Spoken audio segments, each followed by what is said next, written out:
Hallelujah. Shabbat Shalom. Shabbat Shalom. We are back. We are continuing with our look at the triennial Torah portion. This week we will be dealing with Numbers chapter 13. Numbers chapter 13, which is Shelach. Shelach. Okay. We also will be releasing a little fall holy day video directly after the Midrash today, so look for that. Go ahead and hit the like button as soon as you get in. Make sure you subscribe to the channel. Hit some comments. You know, we in here. We gonna have a little biblical discussion. Midrash. That's what this is. Share the video on all your little social media platforms, so that we can continue to spread this word. Okay, but for now, we're going to go ahead and get started. We'll go ahead and read Numbers chapter 13. We'll go ahead and read through it, and then we'll go through some slides. I think I got a lot of slides, so we'll see what happens with that.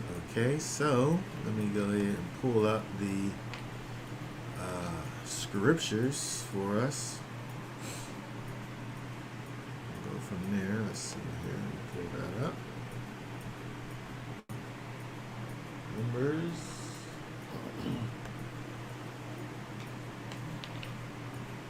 Verse 13. Okay, go ahead and read verse 1. Read the whole thing. I mean, start at verse 1. Yes. Numbers 13:1. And Yahweh spoke to Moshe, saying, Send men to spy out the land of Canaan, which I am giving to the children of Israel. Send one man from each tribe of their fathers, every one a leader among them.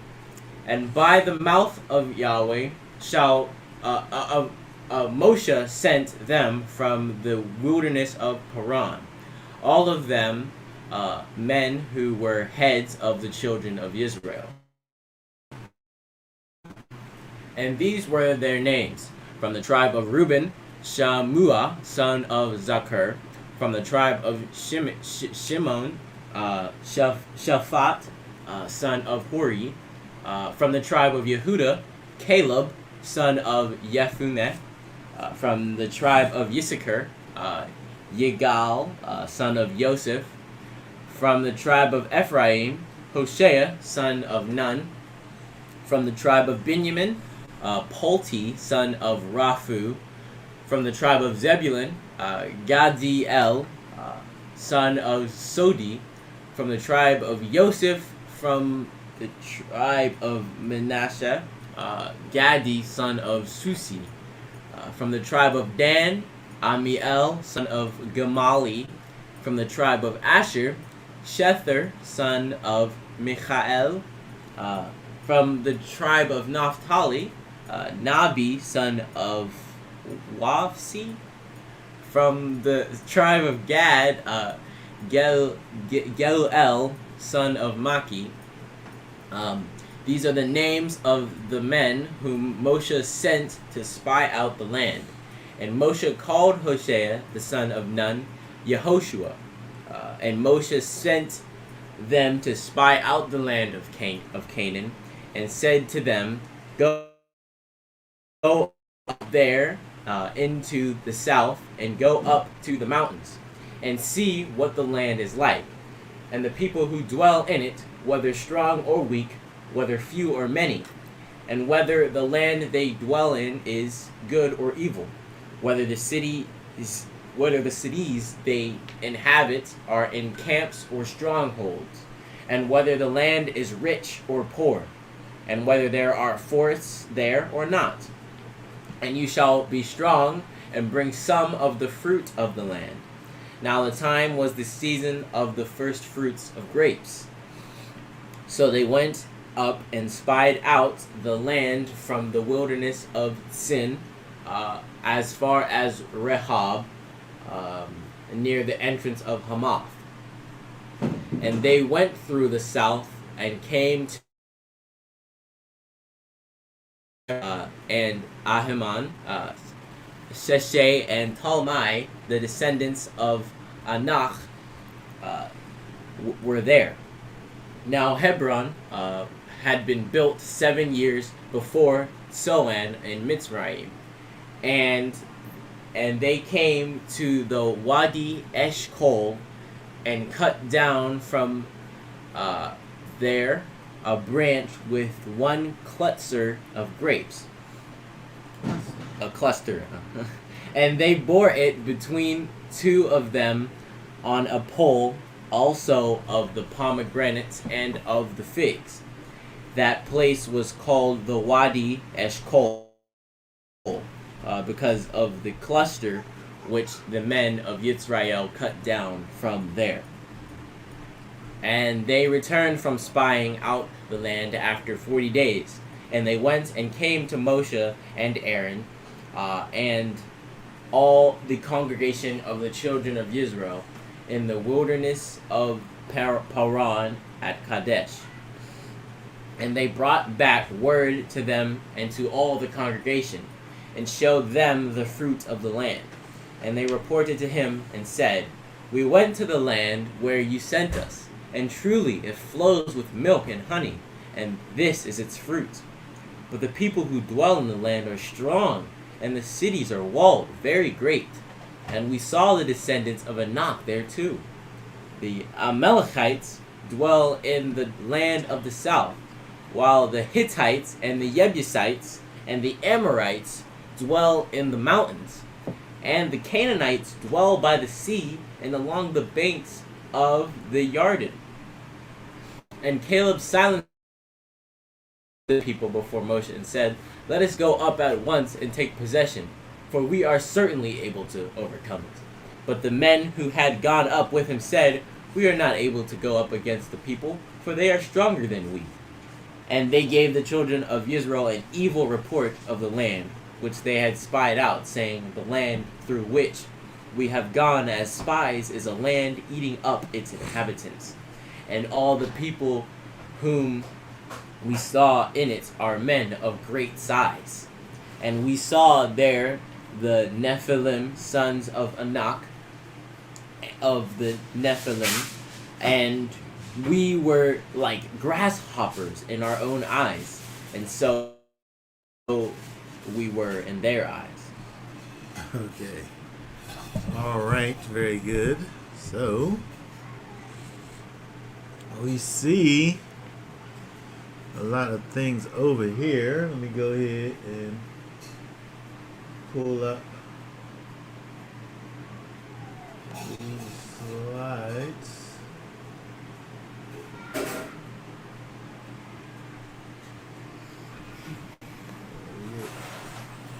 To it over here.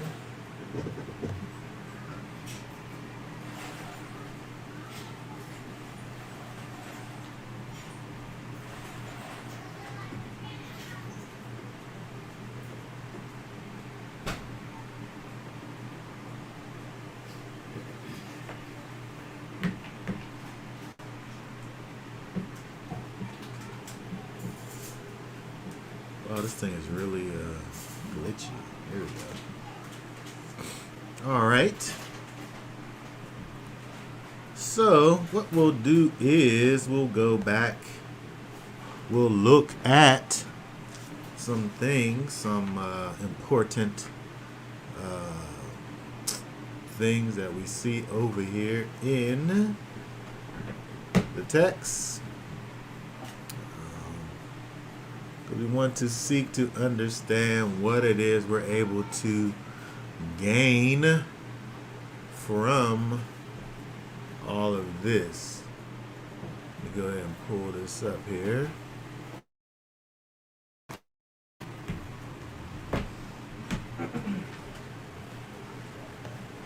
We're looking at Shelach. Okay.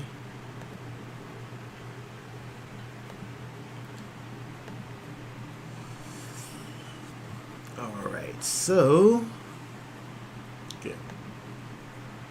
Let's go over here. Let's begin. Let us begin by dealing with the word Shelach. Shelach is to send away. To send away for or out. To appoint. To reach forth or to send away forth. Okay? So when we see back over in chapter 13 in verse 2 where it says send men to spy out, send over there is this word here, Shelach. Okay, it's a verb meaning to send forth, to send away, to let go, to put. And what we kind of want to think about over here is a word used to this word is used to describe Elohim sending forth or away in a providential manner or purpose. And so the idea of purpose is connected with the sending, not just go over there. Go over there. Right? Yeah, but there's a purpose that's attached to the sending. Okay, so that's what we want to think about over there. And so when we think about there's a word, we go back, look over in Genesis 45 and 5. What's that say? And now do not be grieved nor displeased with yourselves, because you sold me here. For Elohim sent me before you to preserve life. Okay, when we think about that, what happened with the life of Joseph, right? He was sent to Mitzrayim, but he was sent with a purpose. The purpose was the things that he was going to do as a result of him being there and finding favor, that when we see the whole picture come together, there was divine providential purpose involved in his sending. Okay? And so we have to think about, not only is the Most High putting us in particular situations, putting us in touch with this one or that one, having for us to go this place or that place, but we also have to think about the why, the purpose. Why is he doing this? Right? 1 Samuel 15 and 18. What's that say? And Yahweh sent you on the way and said, Go, and you shall put under the ban the sinners, the Amalekites, and fight against them until they are consumed. Okay, again, over here, this example, we see the sending has a military purpose that's attached to it. All right? And so we think about the sending that is going on with these spies. Of course, these people are going out to look at this land. But we want to talk more about the specifics of this whole spying situation over here, right? Go ahead and read 1 and 2 for us again. And Yahweh spoke to Moshe, saying, Send men to spy out the land of Canaan, which I am giving to the children of Israel. Send one man from each tribe of their fathers, every one a leader among them. Now, see, we should have seen over here This part, which I am giving to the children of Israel. Right? We should have seen this part over here. Right? So if I'm saying to you, go over there and look at this place, but that I'm about to give you, if you go look at it, there shouldn't be no thoughts as to how you gonna get it or what's gonna go into getting it. If part of the thing that the Most High said was this place that you gonna go look at is the place that I'm giving you, you should be going like, wow, this is gonna be nice. I'm gonna put my stuff right over here, and you should be thinking about how it's gonna be set up, not what's there, right? Because part of the sending is which I am giving the children of Israel. Okay, but when we look at what goes on over here, it's a lot different. They're not thinking about things properly. Obvious. I think about like if we was buying a house or something, it didn't depend on how much money we had. It was gonna be a gift. Right. All we're going is choosing. We're going to go choose the house. Yeah. And then the realtor sits up there and say, this thing costs $1 million. Got it. You might be like, $1 million? We don't got no $1 million. But I'm like, nah, we came over here to buy the thing, and we getting ready to buy it. All right, so one of the people over here will have the attitude of, we about to get this thing done, and the other person will have the attitude of, how?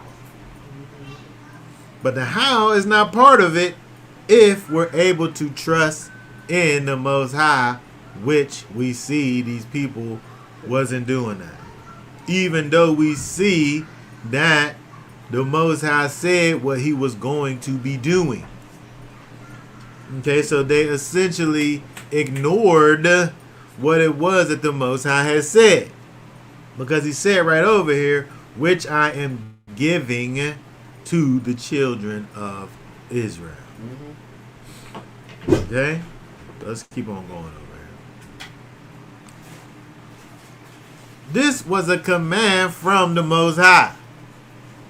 Okay? We got to remember now, this was a command from the Most High. And so, being that it was a command from the Most High, again, we have to be able to pay attention to all of the particulars in it, which is very important. If I'm telling you that I need for you to go over here and do this and to do that, and I have all of these things connected with the thing that I'm saying, we have to be able to take all of these things into account when we go and do the thing that he's saying. And a huge part of this whole thing, as I keep on saying, is the fact that he said, I'm giving you this. So it shouldn't matter what it is that you face, what it is that you see. None of these things should actually be deterrents for you if you already know he's giving it to you. But how are we supposed to go out and do the commands of the Most High if we're not paying attention to all of the things that are being said in the command? You know, these are where problems coming in. You know, sometimes the purposes of Yah don't always coincide with ours, because they had the mission to go out and spy out the land, and so obviously in their minds they was going to see if they was going to be able to go over there. That was their purposes, right? But obviously the Most High's purposes was different than theirs, right? Read that verse right there. For my thoughts are not your thoughts, neither are your ways my ways, declares Yahweh. For as the heavens are higher than the earth, so are my ways higher than your ways, and my thoughts than your thoughts. Okay, so we got to think about these things. You know, again, when we're looking at this verse 2 over here, we're thinking about the idea of these men being sent in to spy out the land. When we understand that the purposes of the Most High always supersede what our purposes are in our minds, our little minds. When we have that part together, it should help us. Yeah. Because we always going to sit up here and think about, oh man, this thing's going to be hard to do. But if we was able to change our attitude and not think about how hard it's going to be, well, maybe it's going to be hard. But that don't take away the fact that it has to be done. Right? We kind of have to have this kind of an attitude whenever, we go out here and we do our jobs. You have a job that you got to do, whatever your job is. I don't know what your job is. My job as an electrician, right? And so if I go to a place and the foreman goes over to me and says, I need for there to be a pipe to go from over there to over there, right? I'm not going to look at that thing and see all of the obstacles in my way and say, wow, that's going to be super hard to get a pipe from over there to over there. I can't do it. I can't do it. Not the next thing that I say. The next thing I say is, wow, this is kind of crazy. Why'd they put that over there? Why couldn't they put it over here? I might say that, but at the end of the day, I got to get the thing from over here to over there. So no matter how hard the thing is, I still have to complete the task. Yeah. And so when we look over here and see what, the way that Israel is approaching this whole situation, is backwards, right? Because it doesn't matter what obstacles are in the way, because the Most High gonna do the business anyway. They could have sat back there and said in Mitzrayim, Pharaoh is too tough. We'll never escape. Let's just stay over here. But if they had to depend on their own strength, those people, then maybe they wouldn't. They definitely wouldn't have got out of there. But the Most High said what he was going to do, and for them to do anything else but allow for that to unfold is going against the Most High.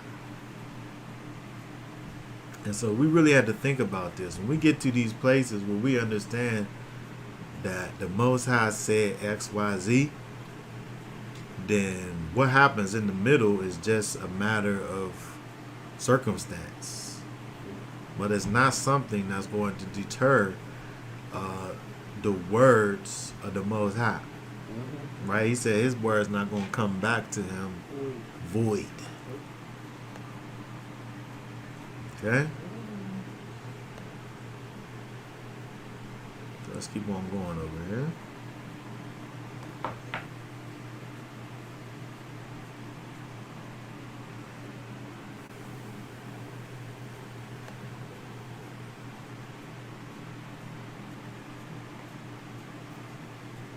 All right, read that for us. 47, Psalm 47 and 4.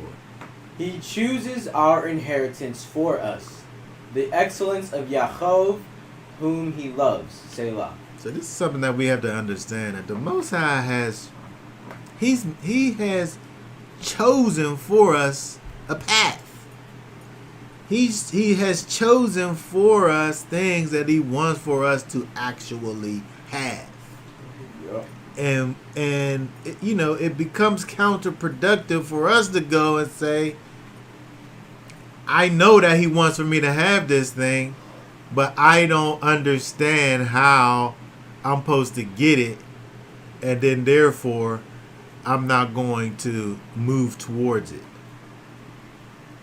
What are you saying then about what the Most High said that he was going to do?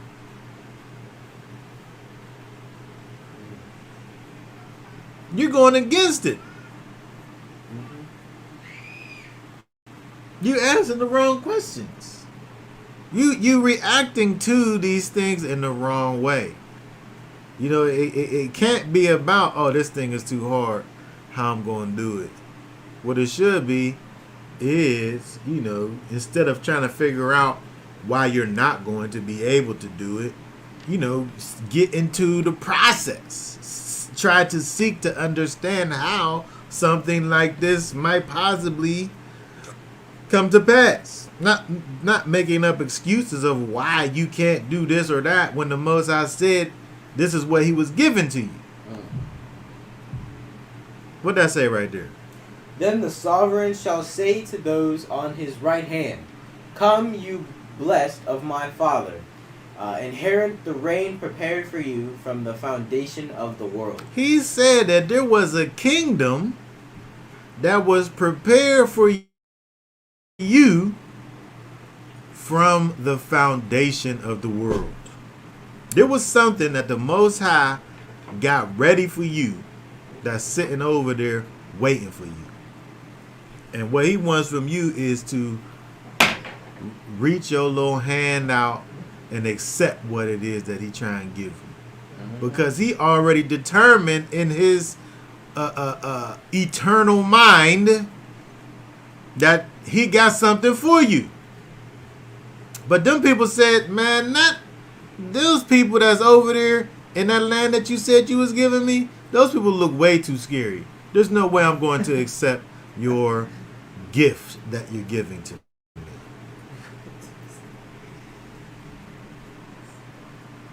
That's what they said, right? They said this land devours its inhabitants, they said. Even though from the foundation of the world, the Most High said that you was going to receive this or that. So when we look at the facts, it shows us that the Most High had already chosen this place for his people. So why would he command Moses? Let's think about why would he command Moses to send spies? Because he already said that he was going to give the people this land. So what's the point of all of this?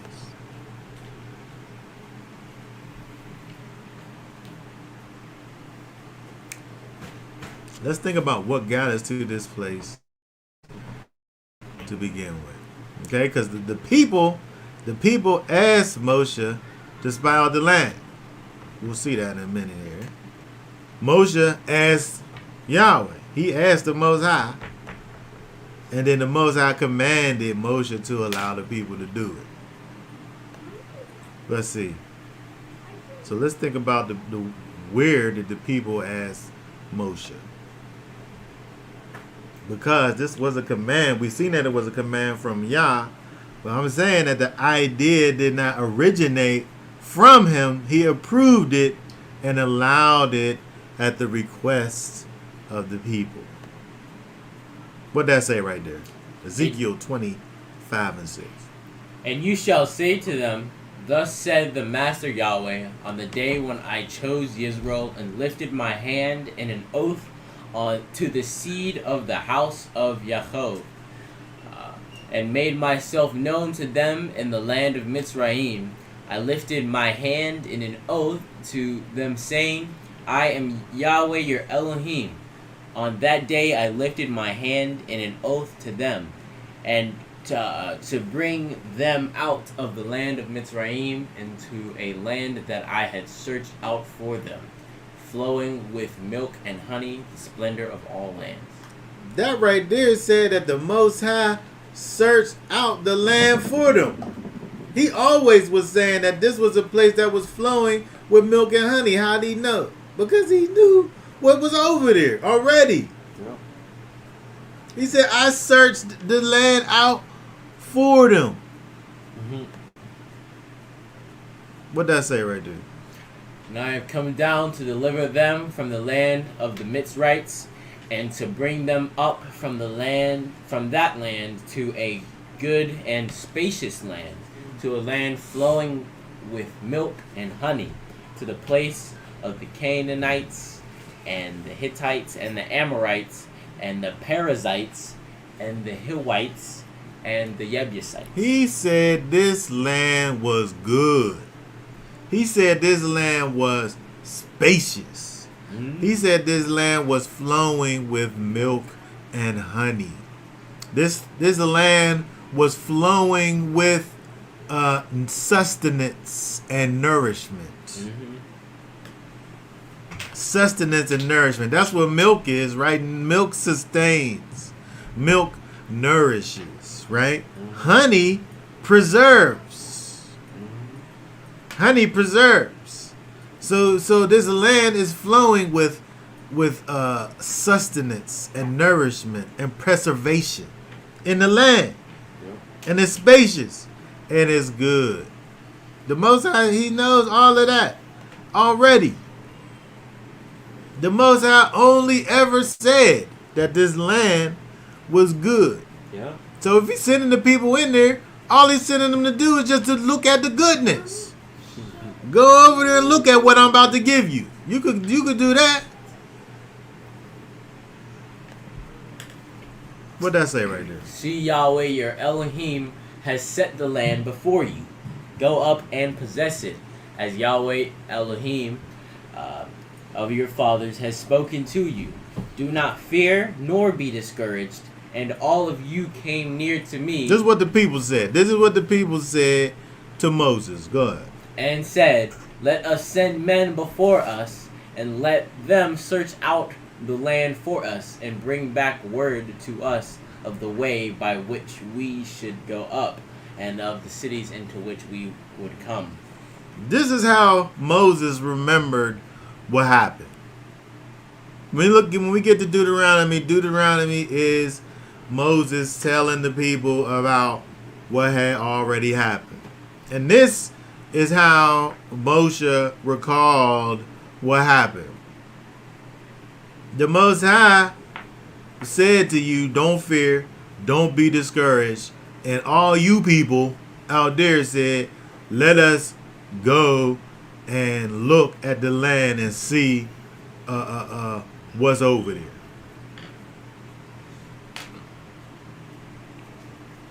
And we see the Most High let them do it. That's what happened. The people wanted to know what was over there. And he allowed it. And then so we have Moshe, of course, who is the mediator, right? He's the go-between, right? He's the go-between because that's what they wanted. What that say right there? And said to Moshe, you speak with us and we hear, but let not Elohim speak with us, lest we die. Moses, he's the mediator. He's the go-between. He's the lawyer. He's the advocate.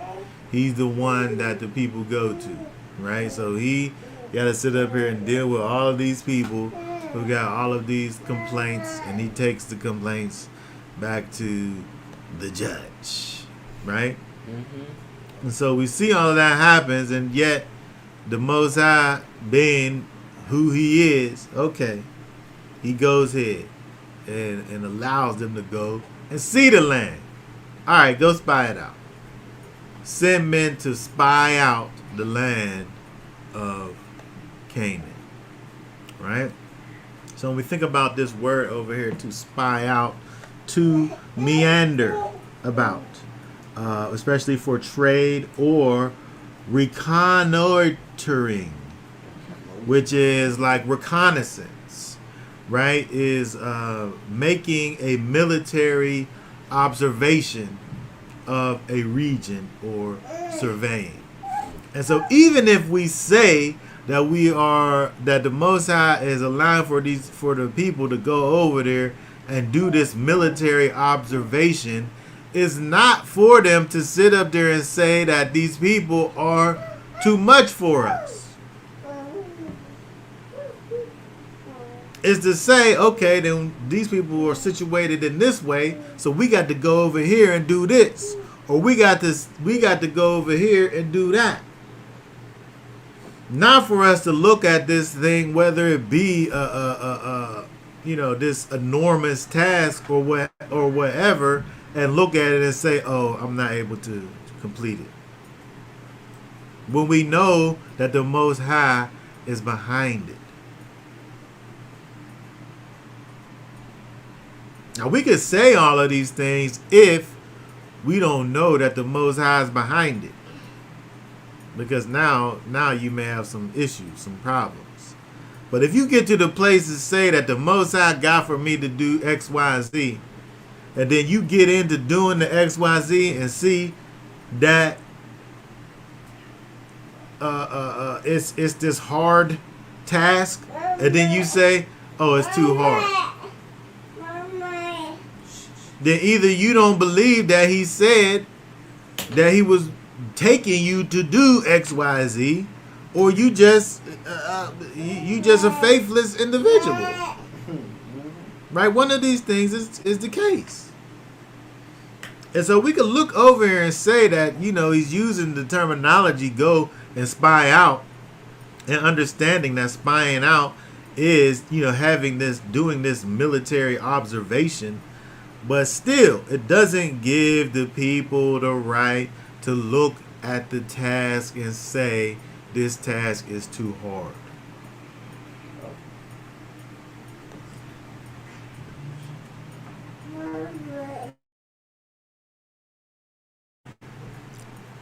They're going to spy out Canaan, right? Which the word means humiliated.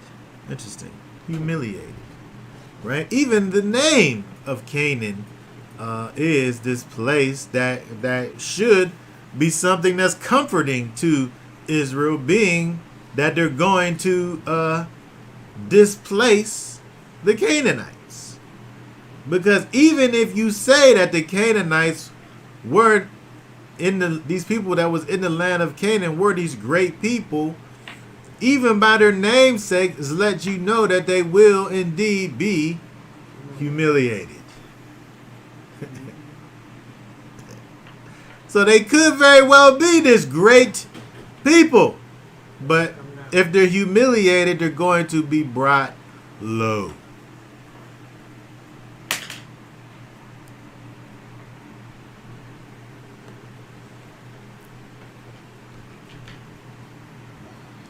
The root of Canaan is this word Canaan, which means to bend low, right? Hence to humiliate, to vanquish.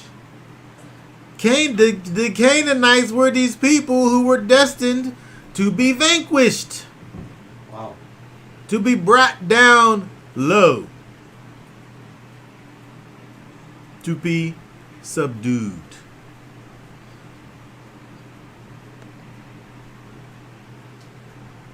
Right? To be humbled. Right? We have to think about all of these things, again, thinking about the fact that the Most High created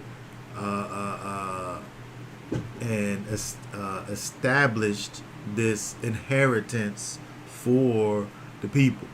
Before the people even existed, there was this land of Canaan that was going to be given to the people that was Israel. And so essentially what we see the people doing is saying, no, you can't do that for us. Mm-hmm. You lied! They saying the Most High lied all this time. Meanwhile, he was saying this back to Abraham. All of it's a lie, basically.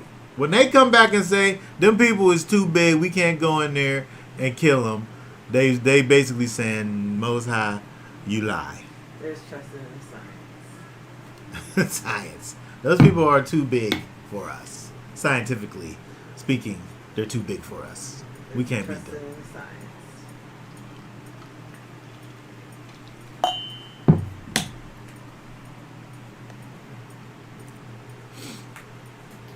All right, so let's look at this. Canaan. Okay? We have this kuf, this noon, this ein, and this noon. Okay? So we have the open palm. The open palm. We have this Noon, which is to add. Oh, wait, this is a typo over here. This is to continue. This is the continuance, right? This is a continuance. This is not a vav. This is a noon, which is to continue. If you're adding anything, you're adding inheritance. You're adding things because you're continuing, right? And so you have also this eye, or to see, or intimacy, or knowledge, right, with this. And you also have this noon, which is also a continuance. So you have a continuance, which isn't adding. This, we can't, not this.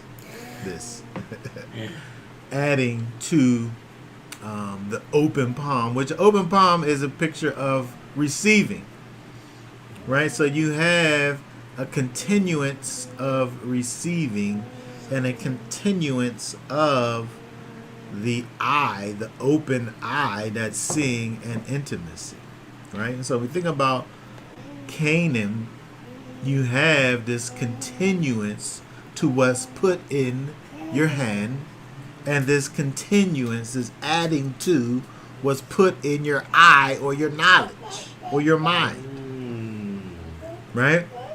And so when we think about the land of Canaan and this place that flows with milk and honey, it's this place of abundance.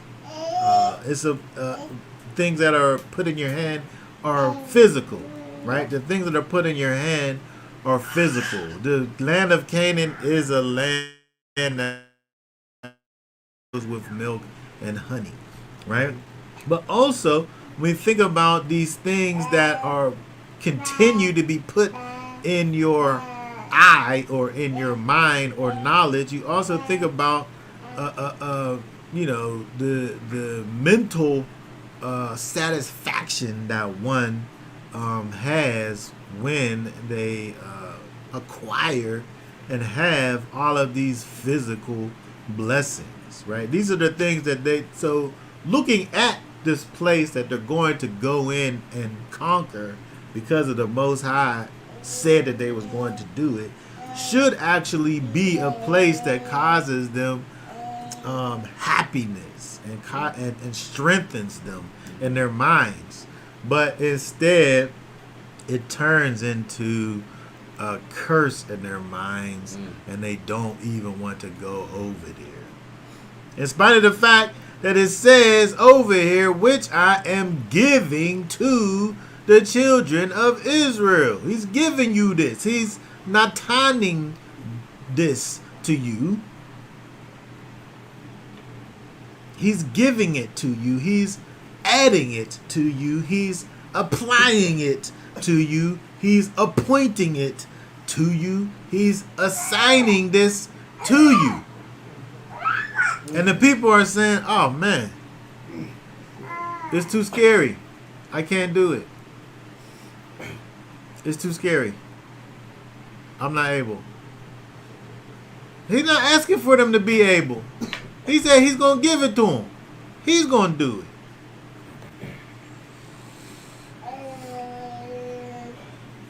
Let's look at some of these things that we think about when we think about the word Natan, because this is what the Moses said he was going to do. He was going to Natan this land to the people, right?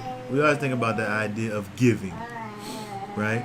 But the Hebrew word also means to put, to place, or something literally placed. He's literally going to take the thing and put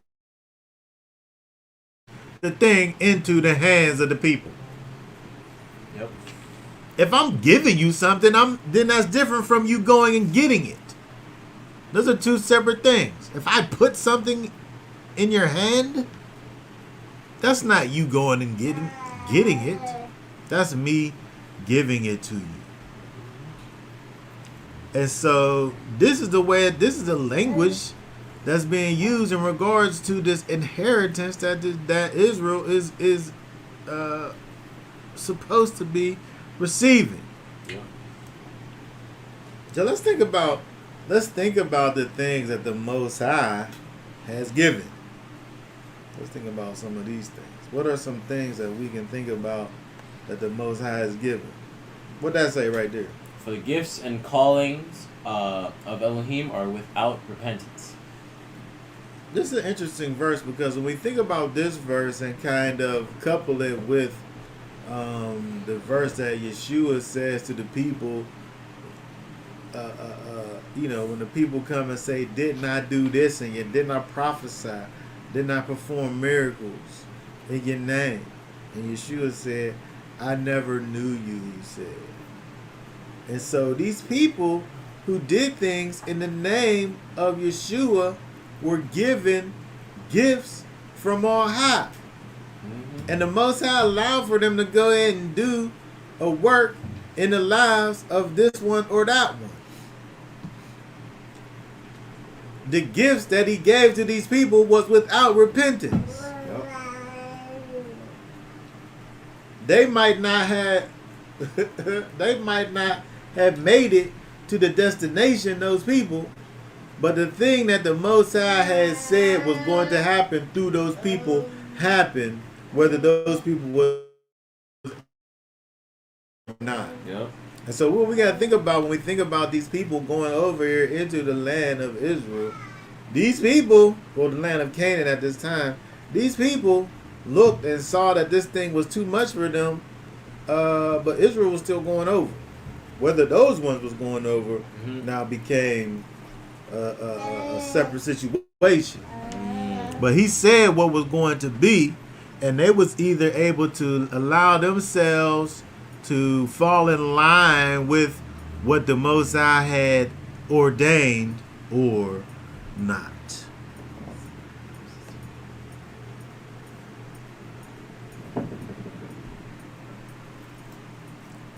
And so two of the spies had the right attitude about the mission. Right? Two of the spies was able to look and understand that this wasn't about us going over here and seeing if we was able to conquer them. This was just about seeing what our inheritance was. What do it look like?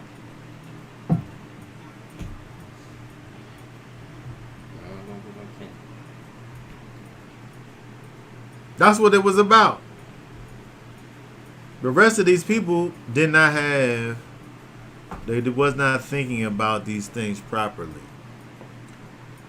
So let's for a little while, let's look at this. Let's look over here because what's that say right there? These are the names of the men whom Moses sent to spy out the land.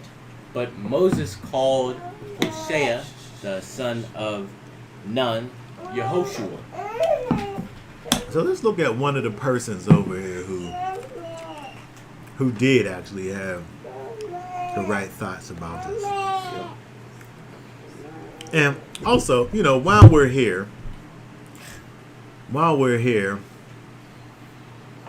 let's talk about something. We're here. Yahusha. While we're sitting over here. Because we can't look over here and deal with Hoshea being turned into Yahoshua without talking about this idea that people have with this whole thing with this Yahusha thing. I understand that people have different thoughts about pronunciations of names and what it should be, what it shouldn't be, or what have you. And if you think that you want to say whatever version of these names that you want, that's fine. But as soon as you sit up here and start criticizing other people for the way that they do it, and then you try to justify yourself in these ways that are unjustifiable, then it causes problems. If we're going to look at things from a scholarly perspective, let's do that. If you're going to sit up here and say that you don't accept the vowel points, then that's fine. But let your whole conversation be vowel pointless. Yep. Don't sit up here and talk about his name should be Yahusha because there's no vowel points, and then say other words like shalom or Yisrael. Yep. Or any word for that matter. You use your words and say them how you gonna say them without the vowel points. Don't pick and choose because you causing yourself to be a hypocrite actually. Yep. So let's look over here at this real quick because I figure we sitting over here talking about this, so let's look at this real fast because these people come up with these things that are nonsensical. I'm just gonna say they're nonsensical, and I want to help you. So let's look over here, right? So he said the son of Nun was called Hosea, right? Which means deliverer, right? And it looks like this, right? It looks like this, right? Hosea, right? Well, I'm saying that like this because I believe in the vowel points. I believe in the vowel points, so I believe this says Hosea based on these vowel points over here, right?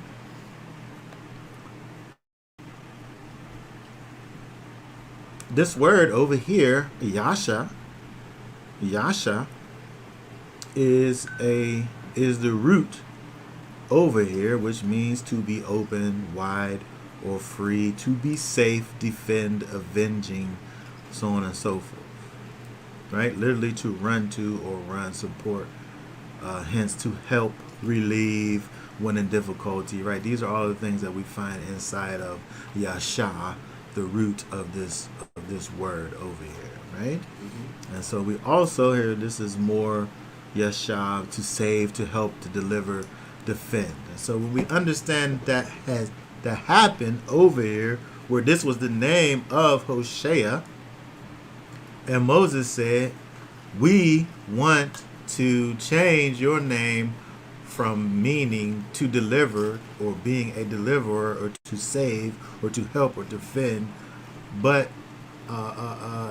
for it to be Yahweh will defend. Right? They want to put Yahweh's name in it. Okay? Because the only thing I can think of is because he was able to understand that he wasn't going in there to be a deliverer. That Yahweh was doing it. That the Most High was doing it, not him. He had that realization. Okay? Yasha. Oh.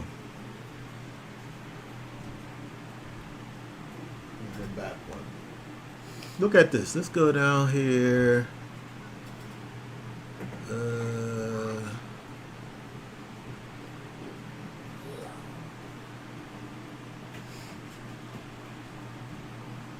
Oh, wait, I might have put that in the wrong spot here. Hold on a second.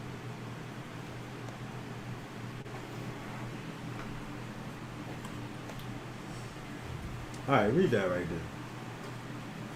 Because straight is the gate, and narrow is the way which leads unto life, and few there be that find it. Okay, very good. Hold on, did I skip over one?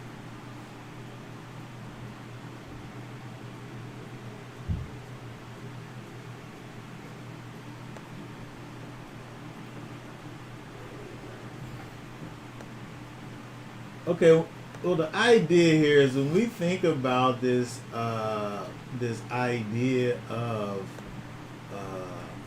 Yasha, this idea of saving or a safe way, is bringing you into the idea of straightness, yep. Right? Is bringing you into a narrow way. A broad way is a dangerous way, right? You can't tell what's on either side of you, what's behind you. A narrow way, you know what that is, right? And so when we think about what it is that's being done over here, that's what we see being done. And we see that now Moshe brings in this the name of Yahweh into it. Yahweh is the one that delivers. Yeah.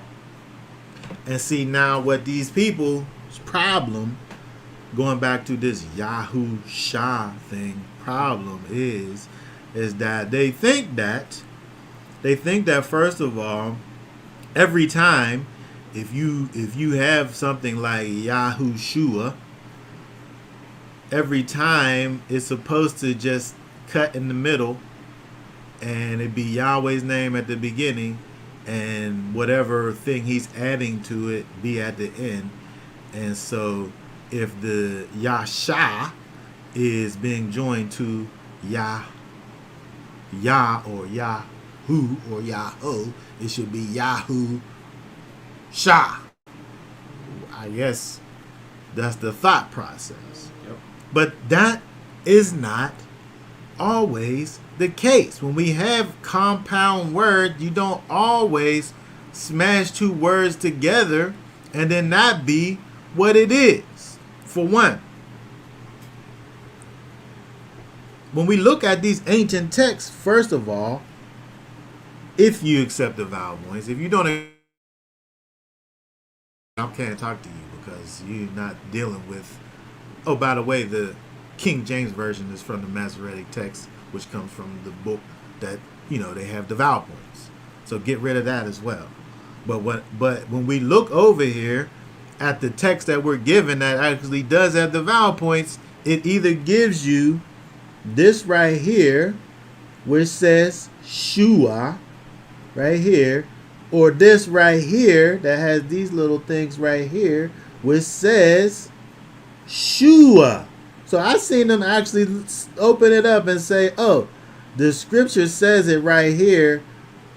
It don't got the vowel right here. Meanwhile, but the vowel points is right there.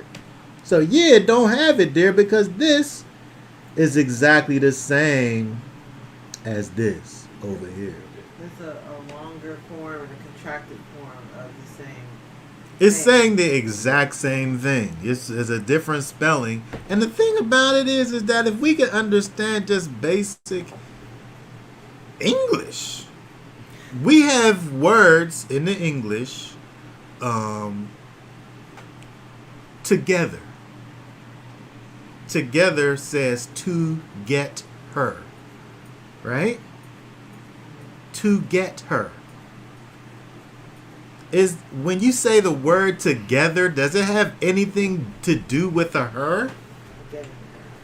Or getting a her?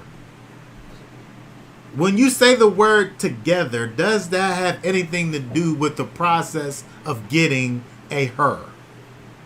But you can see the words, they're right there.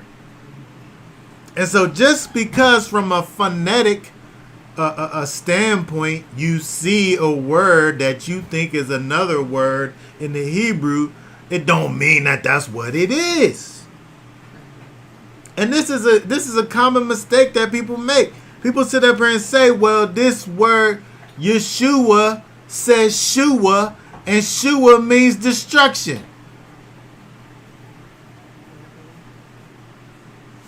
Don't they say that? Yeah, and they say that it means. So you can't say Yah is destroying, or Yah is a destroyer, or destroying Yah. Even. Don't even say destroying Yah, but so that it's like a curse to say it that way. But because it's making that sound, you can't understand that you can say a word even just knowing English. Maybe you don't know Hebrew. Most of these people who say these things don't know Hebrew, but maybe you just know English. You could understand that if you say together, it don't have nothing to do with the process that you use to get a her. Even though it sounds like that. I mean, it's really just as simple as that. And you have these people who sit up there and criticize other people because they say Yahushua or Yahushua, and they want to say that means destruction. No, it doesn't. We can look over here and see what the breakdown is. It tells you in the Strongs that this is a combination of the sacred name Yahoo and Yasha. And when you put those two things together, you get this. There's a vav that's put in the middle. Here, let me see if I can let me see if I could do this. Is kind of a side tangent, but we're midrashing over here because Hosea's name was turned to Yahoshua, not Yahusha. And so, but I wanna show this. I gotta go off these slides for a minute here. If we looked at something, because I just don't want to just say things. This is just one example. Because the thing about it is, if we say that when you put words together, if you change words, they're just butted up together. But if you could go and look and see where words are changed and then letters are added, then that destroys everything. The problem is, if we sit up here, let me just put my face on the thing. When you sit up here and make these absolute statements, you're wrong automatically. Every time this happens, it's like this. When you say that, that's wrong. Because you can't say every time. Right? So I want to pull this up real quick.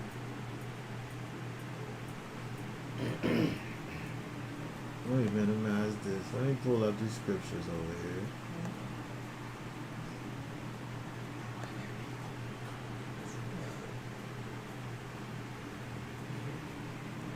We only got 8 people in the thing, so I guess we don't got nobody who's a Yasha proponent, or else they'd be in the comments already.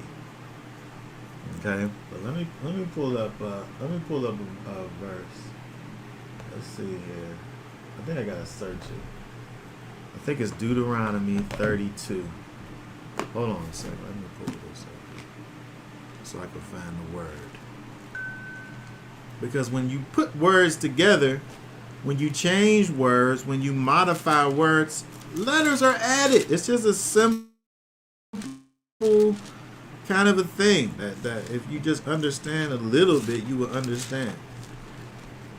But let me just see this real quick. Hold on. It's 32 maybe? Yes, 32 and 15. Deuteronomy 32 and 15. Okay, let's look at this word right here. Let me highlight this. Oh wait, I gotta. Oh, hold on. Let me put the screen up. We're investigating right now. Let's look at this word right here.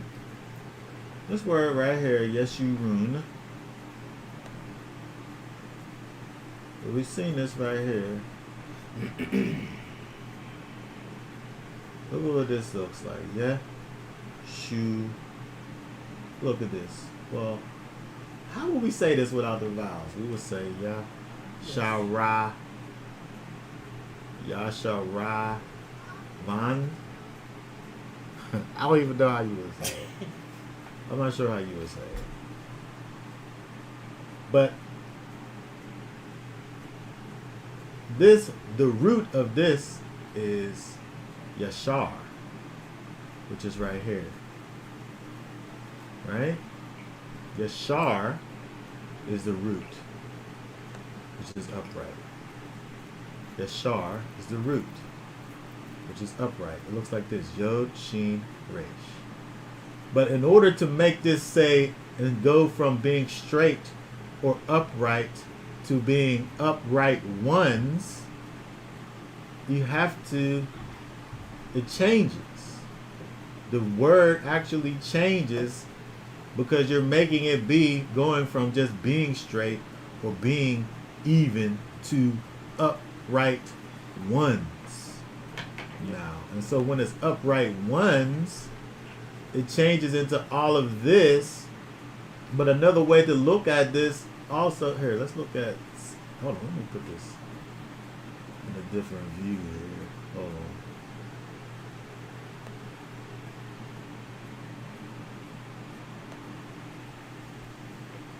Maybe our dictionary up there.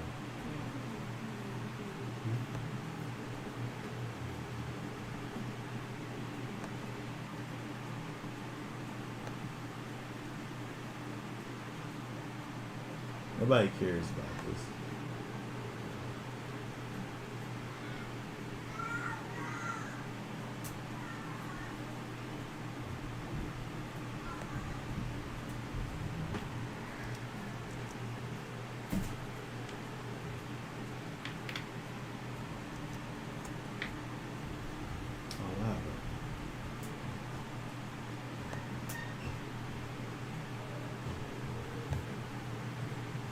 This right here, this right here,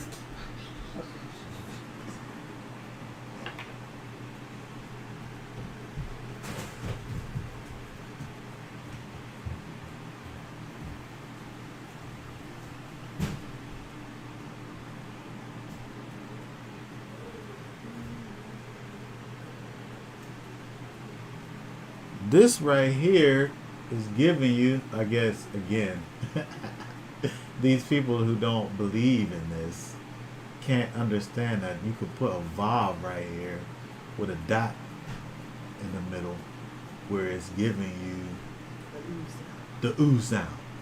So this is telling us to say the oo sound right there. Yashu room. But the point is that you have this root that's this, that when you add things, dots to it, you're adding letters to it at the same time where it causes it to change. If I said, if we looked at the word that is Shabbat, if we look at the word that is Shabbat, here, let's go to this. If we looked at the word that is Shabbat,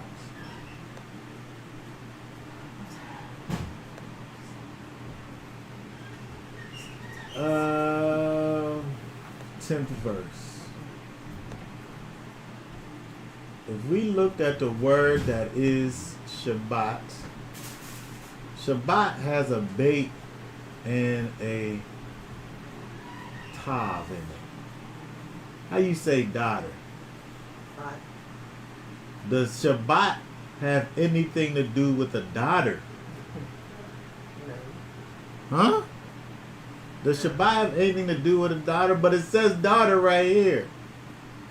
Don't it? That's it. If I look at this right here, that says daughter right there. But this word don't got nothing to do with daughter. It says it's Shabbat. But it has the sound of this, of what you would make if it says daughter at the end of it. Saying all that just to say, if you found a word in your lexicon that says Shua and that says Yahshua, then that don't mean that this means the word Shua. This is phonetically it says Shua, but the word is Yah and Yasha mashed together. The other thing they say is they take an acronym. They take an acronym and say that that's what the word means. If I look at the letters L, O, and L, people made up an acronym for that which means to laugh out loud. But an acronym is something that you say, that you make up that don't have no bearing on the actual definitions of a thing. And so I'm just saying, people, we got to do something better than this. All right, I think I'm done with my side tangent. And we don't have no naysayers in the comments. I think everybody agrees. Well, everybody should agree. All right, let's go back to this. All right, if I can make this play, then we'll go back to it.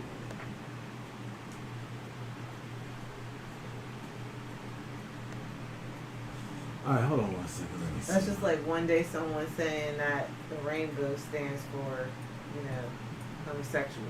Because people made it that. They made it to you. So you make an acronym thousands of years later, and that's supposed to be what people actually think the meaning. The It's original nonsensical. meaning was. It's nonsensical. That doesn't make any sense. Let me say another thing. Those Masoretes, those people, they know Hebrew way better than you. They know it way better than anybody that you know. Period. And so they did something that was an imperfect something, but they did something far greater than what you could ever dream of doing. I'm saying you, all you people who say that his name should be Yahusha. Well, not all the people, only the ones who want to criticize me for saying Yahushua. You could say his name is Yahusha, and I don't care.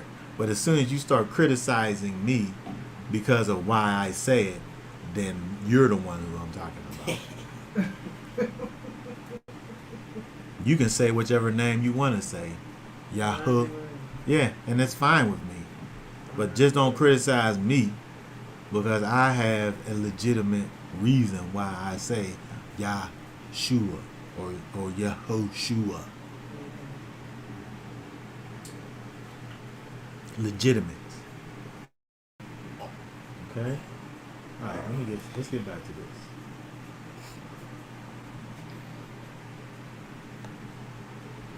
For some reason I can't get my thing to come out here.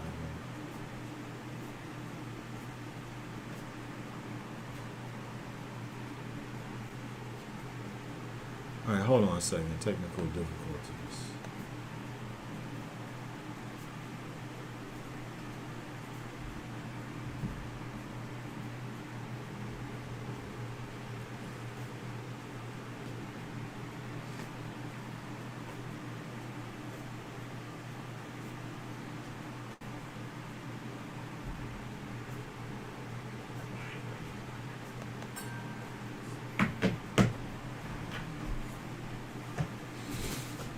One moment.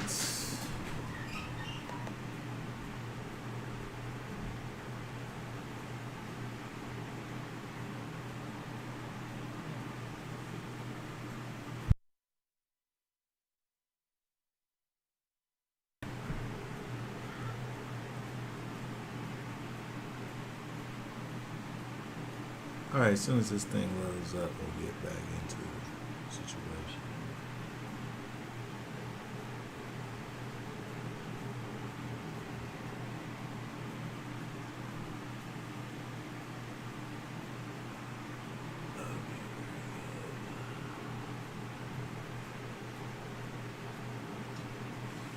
Okay, I don't know why this thing is so buggy right now.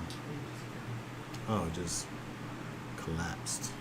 Alright, hold on one second. Let me get this thing together.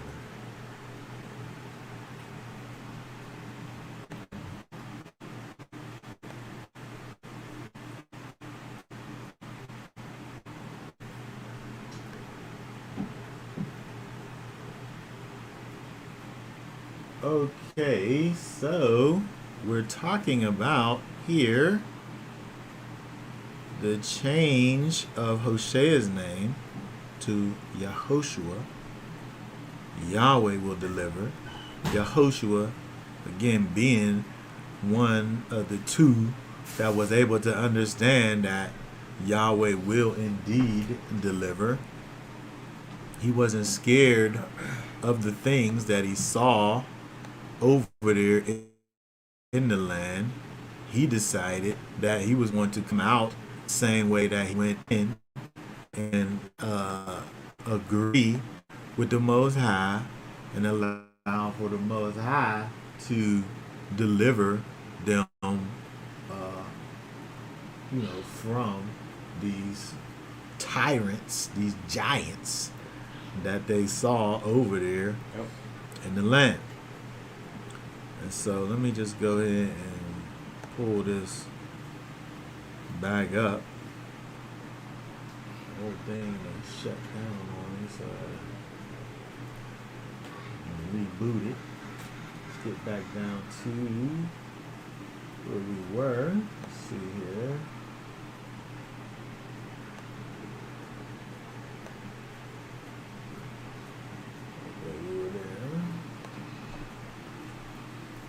Pull up the slides again. Yeah, everything's Yeah, I gotta start it all over again.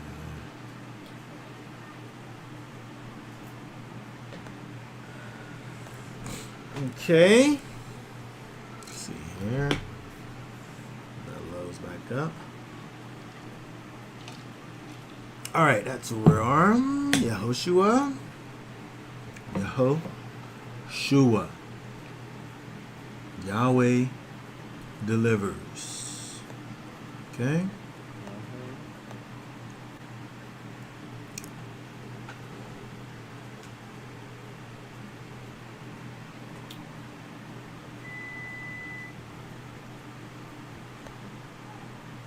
Alright, what's that say right there? And the entire assembly of those who had come back from the captivity made booths and sat under the booths. For since the days of Yeshua, son of Nun, until that day, the children of Israel had not done so, and there was very great rejoicing. Okay, very good. This is just an example of another spelling, same word, same meaning, different spelling, same pronunciation. Okay? With the shua at the end. You got the Bob there. So And the Vav is there, right? So when you look in the text, you're going to have Yod, Shin, Vav, Ayin. Yep. So unless you're saying Yashva, I don't know how you would say that. How would you say? it should be they say U. It'll be U. With the Oh, Bob. but they're going to reject that though because you got a Vav right there. The Vav is added. I'm just saying this is Nehemiah 8. And so What is it? What verse? um, 8:17.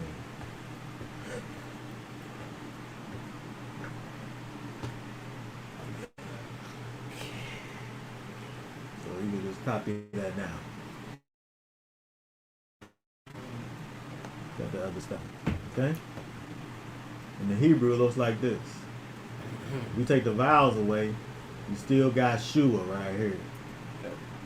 You take the vowels away, you still got the shua.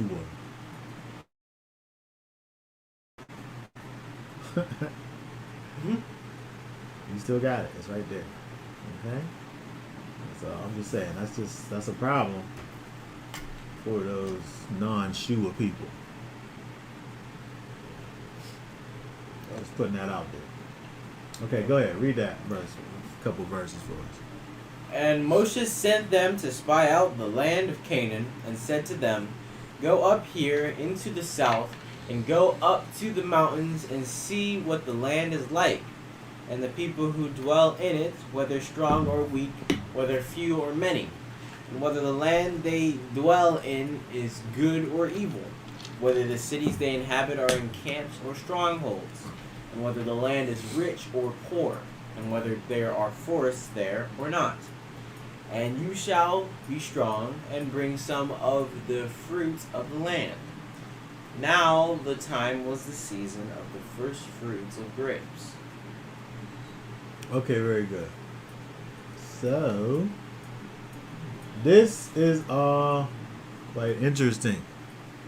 Because it has already been told by the Almighty that this land is a plenteous land. He already said it. But he's like, go ahead. Go in there. See if what I say is the truth. What did I say right there? And I have come down to deliver them from the land of the Mitzrites, and to bring them up from the land to a good and spacious land, to a land flowing with milk and honey. All they had to do was listen to what he had already said back when the first time he started talking about it to this particular people. All they had to do was go back to those times, right? But he said all that. Well, that right there was to Moshe. But this right here was for the people. What did I say right there? Go, and you shall gather the elders of Israel together, and say to them, Yahweh, Elohim of your fathers, the Elohim of Abraham and Yitzhak, and of Yaakov, appeared to me, saying, I have indeed visited you, and seen what is done to you in Mizraim. I am bringing you up out of the affliction of Mizraim to the land of the Canaanite and the Hittite and the Amorite and the Perizzite and the Hivite and the Jebusite, to a land flowing with milk and honey. Okay, so again, we have to be able to get this clear and simple point. Yep. The Most High, some people like to say stuff to you and then like verify and then re-verify things over and over again. He said what this thing is over here. All we were supposed to have done was just say and accept what he said, because again it turns into faithlessness when we get to the place of having to go back, check behind. He lets you do it. Go ahead and see it. I told you that it was nice already, but you could go ahead and see it if you want to. What does that say? And I shall send my messenger before you, and I shall drive out the Canaanite and the Amorite and the Hittite and the Perizzite and the Hivite and the Jebusite to a land flowing with milk and honey.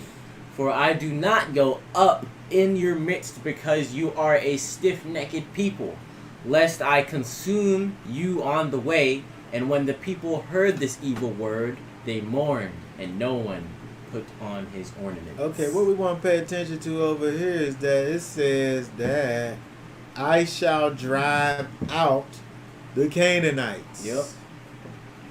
And the Amorite, and the Hittite, the Perizzite, the Hivites, and the Jebusites. He said,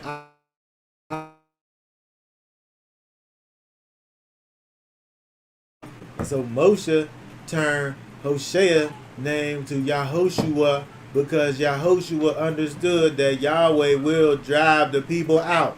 Yep. And the rest of them people was faithless. Oh man, them people was too strong for us.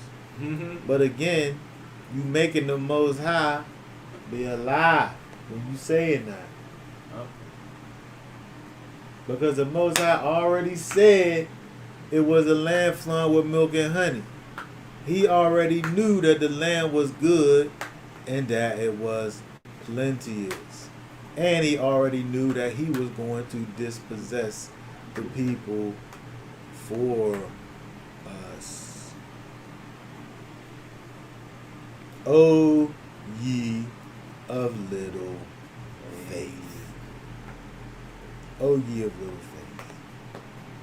What'd that say right there? And the Pharisees and the Sadducees came, and trying him, asked that he would show them a sign from heaven. And he answering said to them, When it is evening, you say, Fair weather, for the heaven is red. And in the morning, stormy weather today, for the heaven is red and overcast. You know how to discern the face of the heaven, but you are unable to discern the signs of the times. A wicked and adulterous generation seeks after a sign, and no sign shall be given to it, except the sign of the prophet Jonah. And he left them and went away. when we look over here, these people are speaking to Yeshua, and they like, we've seen all these things that you've done.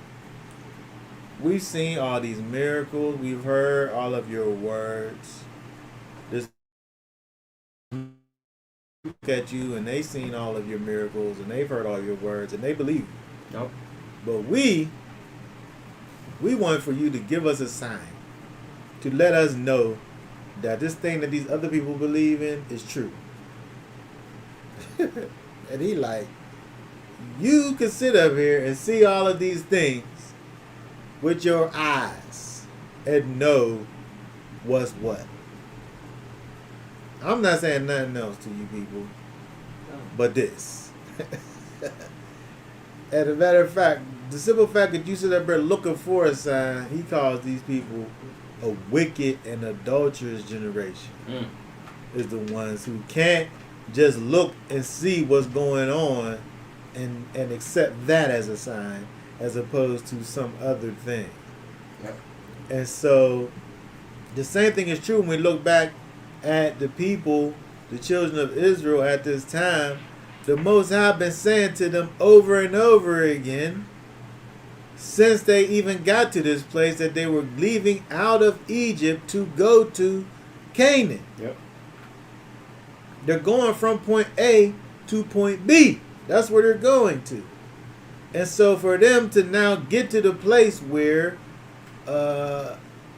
they need some extra information to go in, is wicked.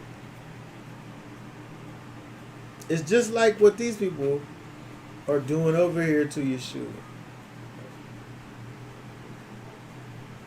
And so, you know, when we think about this now, Yeshua at this point in the game has done everything that he was supposed to do in order for those that are seeking his salvation.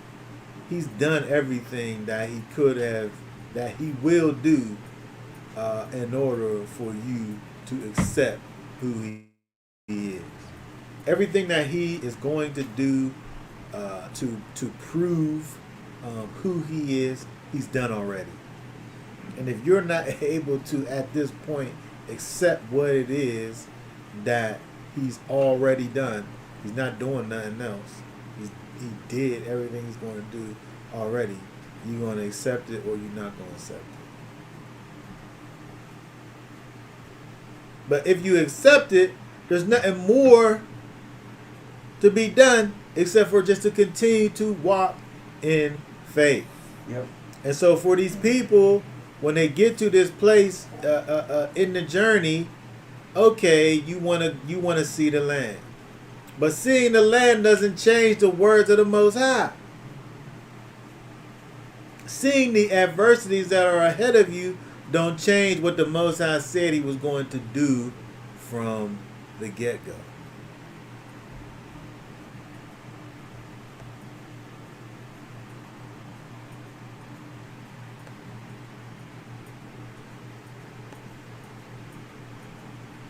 What's that say? Yeshua then said to him, if you people do not see signs and wonders, you do not believe at all. Okay, very good. And so we can't be like these people over here, the people that Yeshua was talking to, or the people that Moses was talking to. Yep. The things that he describes are natural things that happen in the sky. You can look in the sky and see when it's nighttime. You can see when it's daytime. You can see when the seasons are changing. Yep. You're going to see when Yeshua come back. Mm-hmm. And it's going to be that obvious. You're going to see when he come back.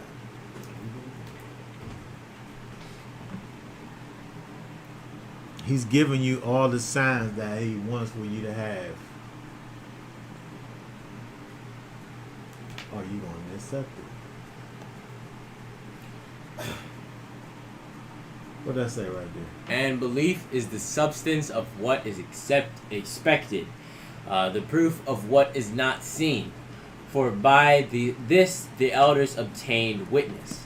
By belief we understand that the ages were prepared by the word of Elohim, so that what is seen was not made of what is visible. But without belief it is impossible to please him. For he who comes to Elohim has to believe that he is, and that he is a rewarder of those who earnestly seek him. We have to get to the place of understanding what true faith actually looks like. Yep. True faith actually looks like something. And we see an example of that with Caleb, with Yehoshua, with the rest of the 10 spies that went in. Those people looked at the exact same thing. They both looked at the exact same thing, but 10 of those people saw an impossibility. Yep. But 2 of those people saw the power of the Most High. Yep.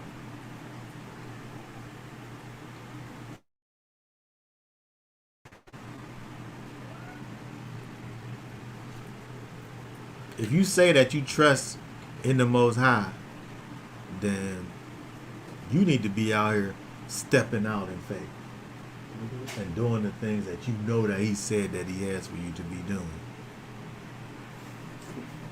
If you ain't doing it, it's impossible to please Him.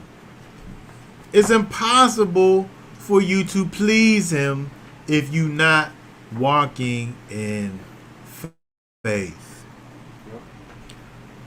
Only 2 of those people was walking in faith. Only 2 of those people was able to understand that the Most High had a destination for them, and that He was taking them to the destination, and it wasn't contingent on their strength. It was contingent only upon the strength of the Most High.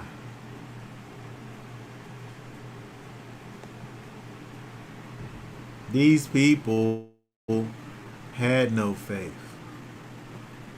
These people could not accept the word of the Most High. If they was able to look at those people over there and see how big they was, and then that kept them from going to the place that the Most High said He was taking them to, then they was saying that them people was bigger than the Most High. Which means that He's not the Most High. Is He the Most High? If He the Most High, then nobody's higher than Him. But they was like, them people is giants over there. Was there even giants over there? There's no giants over there, man. Them people was regular. They looked at them and was like, oh my goodness, these people was giants. We're like grasshoppers to these people. In their sight. In whose sight? They said in their sight. There's grasshoppers in their sight. In their own sight? In the people in the giant's sight. How do they know what the other people's sight was? They were spying out the other people. And then they said to them people, we're grasshoppers in their sight. So now they make a determination based on their great revelation that they had as to how the other people perceived them. And they were spies. They didn't even know they was there. That don't even make any sense. I'm sneaking and looking at you, and then the way that my perception is, I'm able to determine in my mind how you perceive me to be. But you don't even know that I saw you. I think that, being that they come out of Egypt and were slaves, I think they were broken. You know what I mean? Yeah. And yes. And all of their fight had been removed from them from being in bondage. Yes. So they be afraid of their own shadow. When you take into account, now we can understand the thought process. There's an exception, there's two exceptions, by the way, because Joshua and Caleb were there too. However, we're able to understand that these people, we can say why they was like this. We know where it comes from. That's absolutely. These people didn't know how, even though they were slaves, they was given everything that they got. And so when they had to go out in the wilderness and forage, even though it was just foraging for manna, it was still foraging nonetheless. When they had to go out and get instead of just receiving, they didn't know what that looked like. Because you're right, these people were slaves. And so it kind of speaks to the fact that scripture that we brought up last week, when we think about the idea of renewing your mind, you can't take your old mind into the kingdom because it don't work in there, because things don't work the way that you used to think that things work. These people was looking at their own strength, even though their own strength didn't have nothing to do with getting them out of Egypt. Their own strength didn't have nothing to do with getting them out of Egypt. And so what made them think that their strength had anything to do with anything, going forward? But because of the fact that you're dealing with these people who never truly believed in the Most High, you can say that. You can say these people never truly believed in the Most High because they didn't believe that He was able to get them over into Canaan. Because, you're right, because of, they was never able to change the way that they thought about things. Yeah, and that's so similar to today. What I run across, in workforce development, and just working with the people of today, the Israel today. A lot of people out there refuse work because they don't want to mess up their benefits. So they got their little welfare check or their little Social Security check, and they're saying, oh, well, I can't work because, I can only work but under the table because I don't want to mess up my benefits. They got this, handout mentality where, they don't want to mess out that, that free money, so they pass up on much more money. Now, they might be getting like $800 a week with their Social Security, and literally I'm offering you $3,000 a week, and I can't mess up my benefits. And then another thing that was really sad was, there was this guy that we reached out to. He was like, a skilled carpenter, right? And he was retired. And so we reached out to him like, yeah, we want you to come in and train the next generation. You know what I mean? There's a lot of young people who could really use your skill set. Yeah. So once you come in, train our guys, we'll pay you for your time. And he was like, well, you know what I mean? He's like, I'd love to do that. I would love to do that. He's like, but you have to pay me under the table because I don't want to mess up my benefits. I said, well, this is a program, and all of the funds are documented, so we have a paid position for this, and it has to be above the board. It can't be below the board. He's like, well, yeah, I wouldn't be able to do it then. I said, well, since you already got your benefits, why don't you just teach the next generation for free? You know what I mean? Like, just, give some of your time. You ain't got to, do it like a full-time job. Just come in every now and then when you get a chance. Give some of your time back to your people. You know what I mean? Teach the next generation. I would want to get paid for that. Well, you can't get paid. So he ain't want to pay. Yeah. But then when I said give your gift away for free, I got to get paid for that. So literally, he said we couldn't work with him. Yeah. Sad. Yeah. And and the root is the fact that people, their minds need renewed. Yep. These people need to have a renewed mind, a different way of thinking about things, a way of thinking about things that's centered in the Most High.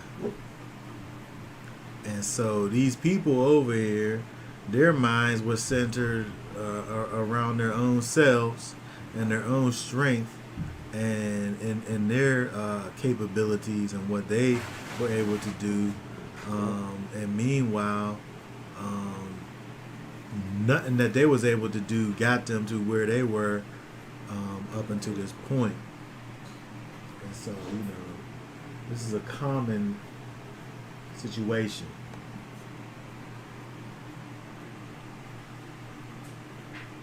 That we deal with. So, let's see here. What do you see? What do you see? Perception shapes your reality. Rhymes.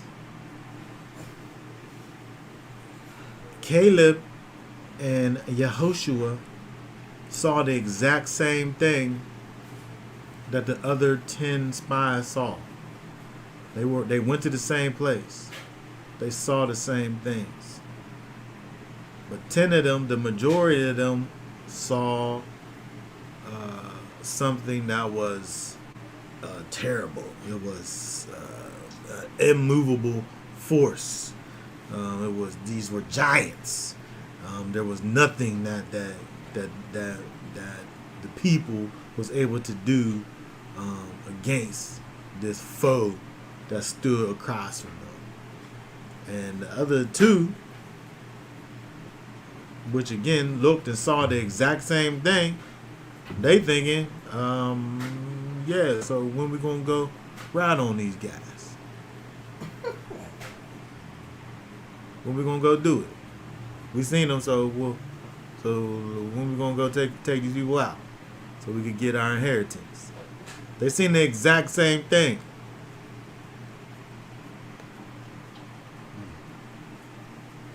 Everything that could have been said about the people is what what the spies saw, and then some. They said, go in there and see if they strong or if they weak. Most High said, go ahead, go in there and see if they strong or if they weak. Don't matter if they strong or if they weak, but go in there and see if they are. Go in there and see if they're many or see if they're few. That was part of the thing that he said. See if there's a lot of them. See if there's a little bit. Don't matter. See if they got strongholds or not. See if they got big walled cities. Or if they got camps. See what they got. Don't matter. I'm going to take them out anyway. Just see what it is. You know? Go in there and see if the land devours its inhabitants. That's a pretty serious one there. But still, the Most High is like, go in there and see if the land devours its inhabitants. It don't matter. You still going in there. You still going to dispossess them people that's over there. All the people was giants, they said to them. All the people was giants.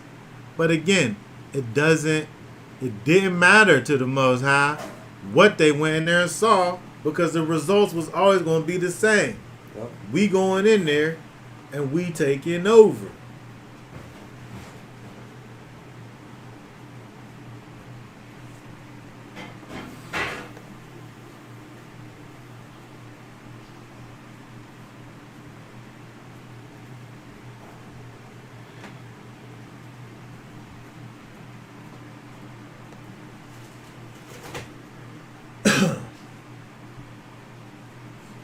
And so all the people was over there And they're sitting there murmuring all this stuff. It said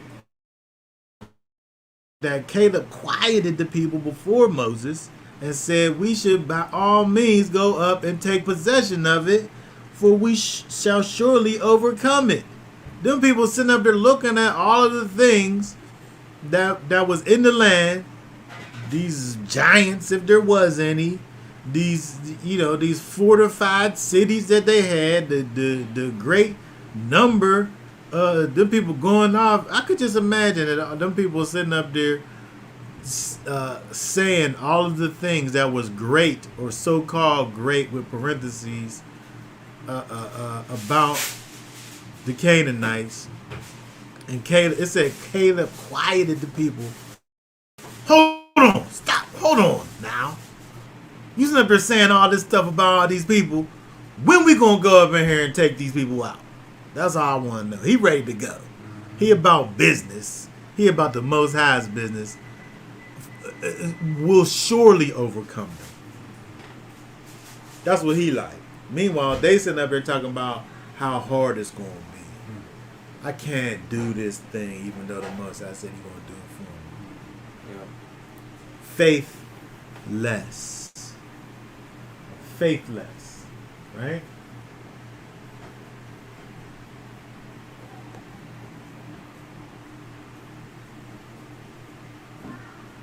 Okay, this here is from the Antiquities of the Jews, Josephus.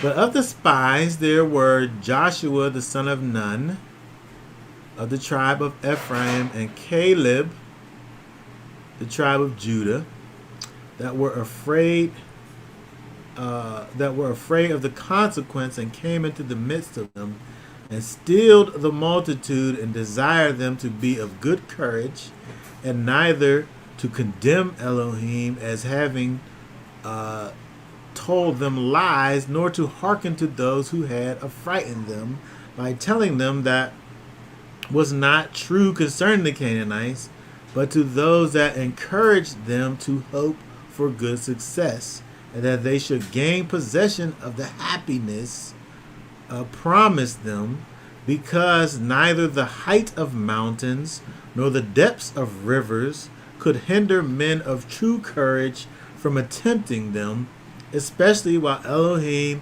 would take care of them beforehand and be assistant to them. Let us then go, said they, against our enemies, and have no suspicion or ill success, trusting in Elohim to conduct us and following those that are to be our leaders. Thus did these two exhort them and endeavor to pacify the rage they were in.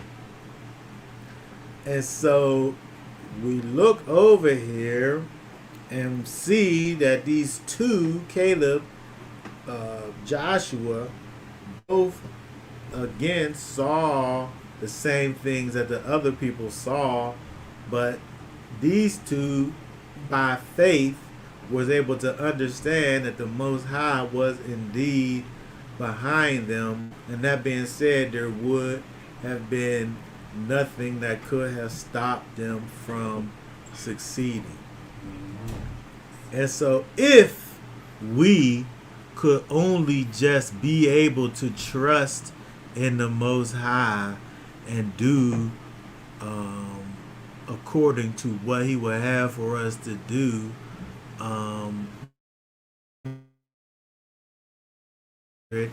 what it is that the Most High has for us to inherit. He got something for us. Are we going to sit up here and say that He's a lie? Are we going to sit up here and say that these things that stand before us are bigger than He is? Or are we going to go and be strong and be courageous in the will and strength of the Most High and move forward, be victorious in the things that He said we're able to be victorious in?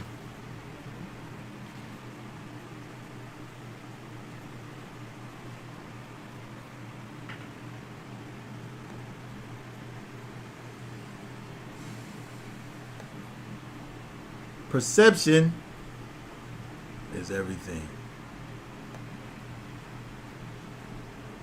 What did Caleb see? What did he see? What did the 10 other spies really see? Did they really see them giants? Yeah. What made them feel utterly defeated just from seeing the land and the people? Like there was nothing that they was going to be able to do to conquer these people. And how did they forget the word of the Most High? How did they forget what the Most High said? I mean, at the end of the day, this is kind of the problem that we're always going to face, when we're out here living for the Most High. He has given us already, said that he's prepared, he's prepared a place for us to be at. And so the things that we should be out here doing is, should be preparing for his return always. And when we're not doing that, forgetting that he said he was going away just so that he could come back.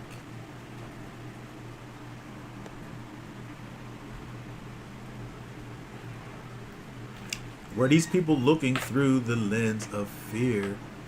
Yes, they absolutely were.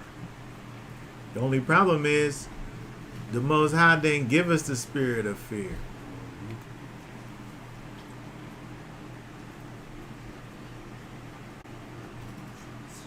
What that verse say? Let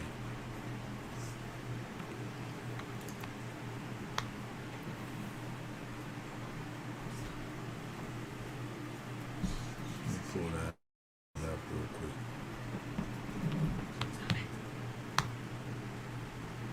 He didn't give us the spirit of fear. What is that, Isaiah?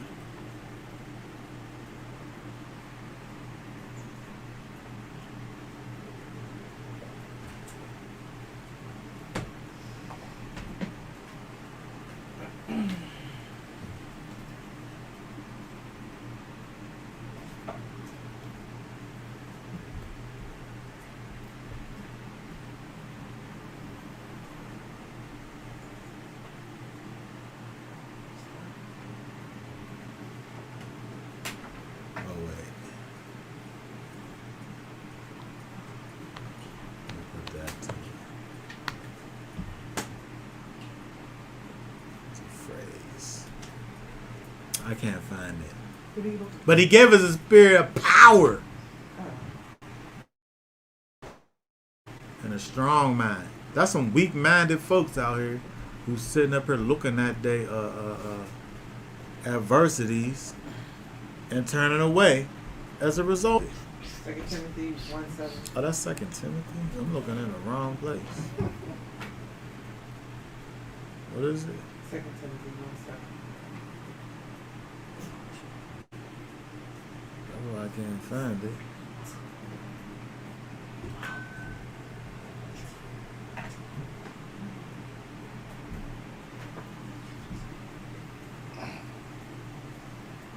He said what? 2 Timothy, what did I say? 2 Timothy 2:1 and 7. 2 Timothy 1:7. What version you got? Oh, I ain't even got it up yet. It says second. I got King James though. That's good. Second. 2 Timothy 1:7. 2 Timothy 1:7. It says, "For Yah have not given us the spirit of fear, but the power and love and of sound mind." Let me read that again. "For Yah hath not given us the spirit of fear, but of power and of love and of a sound mind." He said he gave us power. He said he gave us power. He didn't give us the spirit of cowardice. These people was some cowards. They had the biggest bully on a team that there could be. And they wasn't able to move forward.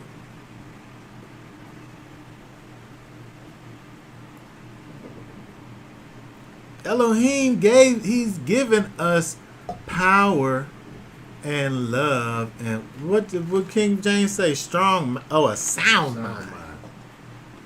A sound mind. That means that you're not operating in foolishness. Yep. You operating in soundness. Yep. It's lunacy to think that the created is stronger than the creator. There's no soundness in that whatsoever.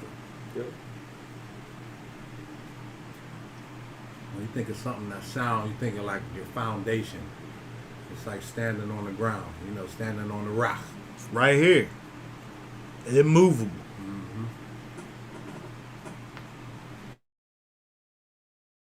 These people is out here Shaking. in a shaking in a delusion.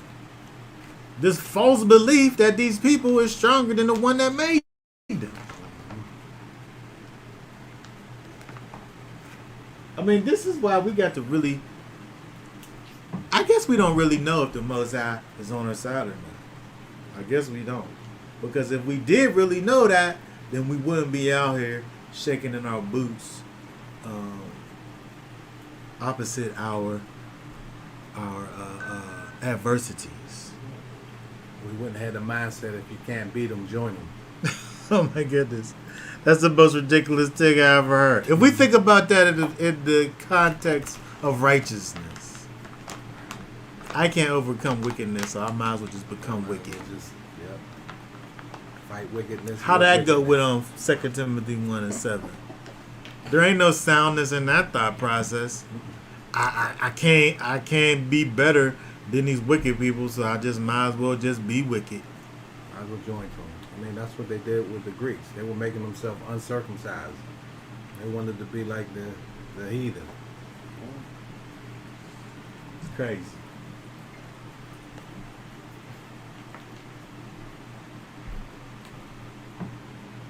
What that say right there? Verse 31 right there. But the men who had gone up with him said, "We are not able to go up against the people, for they are too strong for us." So they gave out to the sons of Israel a bad report of the land which they had spied out, saying, "The land through which we have gone in spying it out is a land that is devourous. Its inhabitants and all the people whom we saw in it are men of great size. There also we saw the Nephilim. The sons of Anak are a part of the Nephilim, and we become like grasshoppers in our own sight. And so we were in their sight." Yeah. So, I guess it was that. They sat up there and said, we became like grasshoppers in our own sight, and so we were in their sight. First of all, you can't know how they looking at you. They didn't even see you, first of all. But second of all, when we sit up here and look at these people, they giving them all this credit. Meanwhile, in order to do this, you have to discredit the Most High, which is what their main issue ends up being. So the final conclusion was a bad report against the land and its people, but most importantly against Yahweh. Because again, he said this was a land that flows with milk and honey. And they saying that it wasn't. This bad report, this slander, defaming, evil report.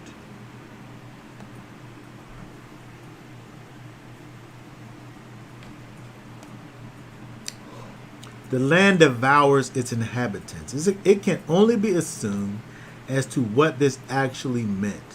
The only thing we know for sure about this statement is that it's not true. Some say it was to do with the physical location. It was exposed to constant attacks from one side or another. Therefore, its occupants must always be armed and watchful. Others have said that it was so plenteous that the occupants will guard extra tough against outsiders to maintain the abundance of the land, while others assume that they were continually dealing with civil wars and destroying one another, which actually should have been a reason to overcome. However, for the majority of the spies, whatever it was that they saw, it only produced fear. I feel like when you go into a situation in fear, the only thing you're going to see is something that's going to increase the fear that's already there. If I go into a situation already feeling like I'm going to be victorious going into the situation, me seeing the situation is not going to change my thoughts going into it. Yep. If I'm going into the situation with an attitude of overcoming, now that I'm in it, it don't change once I get it. But if I go into the situation already fearful, already not knowing if I'm able to succeed or whatever, when I see it and it looks like it's something, it's just going to increase that fear inside of me. Man, I done see people almost kill themselves being afraid. Literally, like jumping off of buildings. And have you ever see like some women when they like a mouse or something? Literally, they'll jump down a flight of steps, concrete steps, for this little mouse. Mm-hmm. Break every bone. Yes. Yes, I have seen people do some strange things to get away from things that ends up being hurtful for them.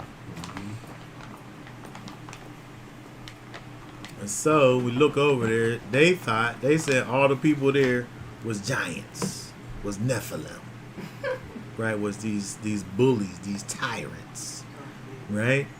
And so regardless of what the people saw at the end of the day, to say you cannot win when the Almighty declared you the winner is blasphemous. It don't matter what was there. I don't believe them people was giants. But if they was giants, the Most High said that you was going to take over the place before you even got there. And so you speaking against the words of the Most High. What did I say right there? And whoever speaks a word against the son of Adam, it shall be forgiven him. Whoever speaks against the set apart spirit, it shall not be forgiven him, either in this age or in the age to come. Those people spoke against the power of the Most High. That's what they did. They spoke against the power of the Most High. That's why they all died in the wilderness.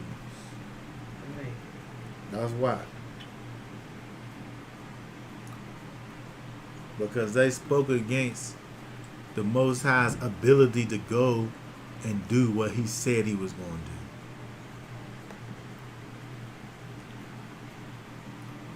do. In the context, the Ruach is the power of the Father. His plan and the working of it with intimacy. This commentator here, John Gill, says, it shall not be forgiven him, not because the Holy Spirit is greater than Messiah, or for want of efficacy in the blood of Messiah, or because Elohim cannot pardon it, but because such persons willfully, maliciously, and obstinately oppose the Spirit of Elohim, without whom there can be no application of pardon made, and remain in hardness of heart, are given up to a reprobate mind, and die in the impenitence and unbelief, and so there is no forgiveness for them.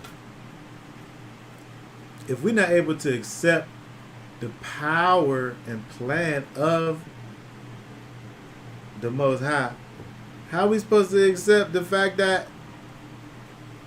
He came and saved us from death into life in the first place?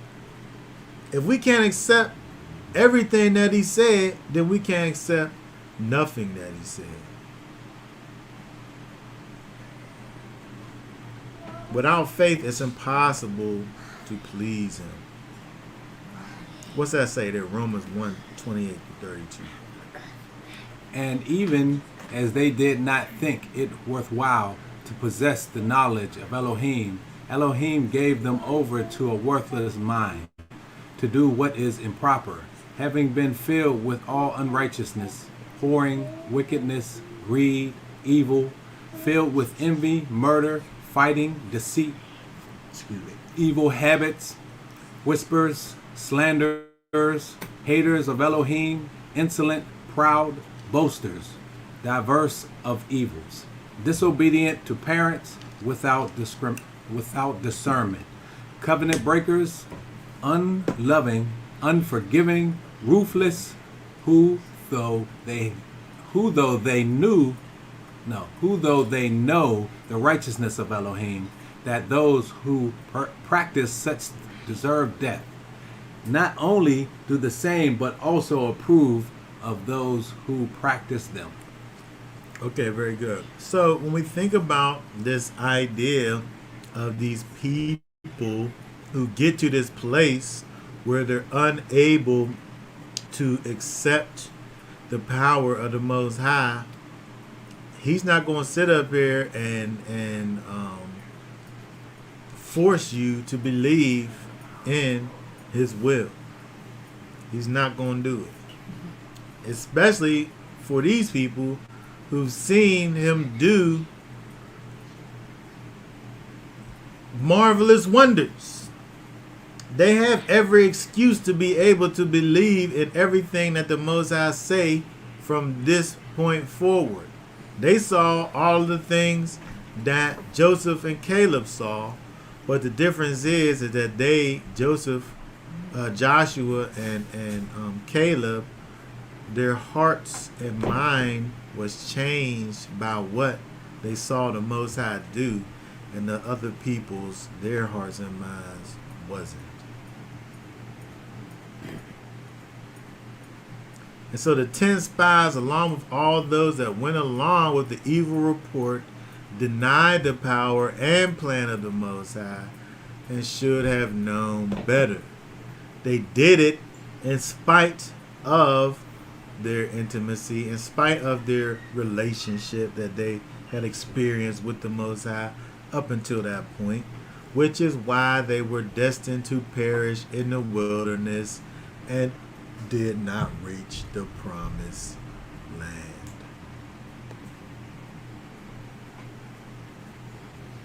And so I said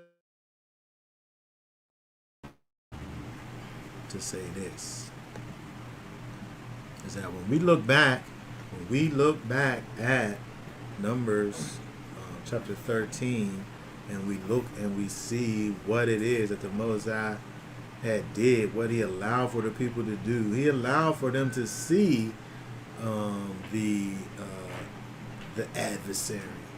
He allowed for them to see all of the adversity that stood in front of them.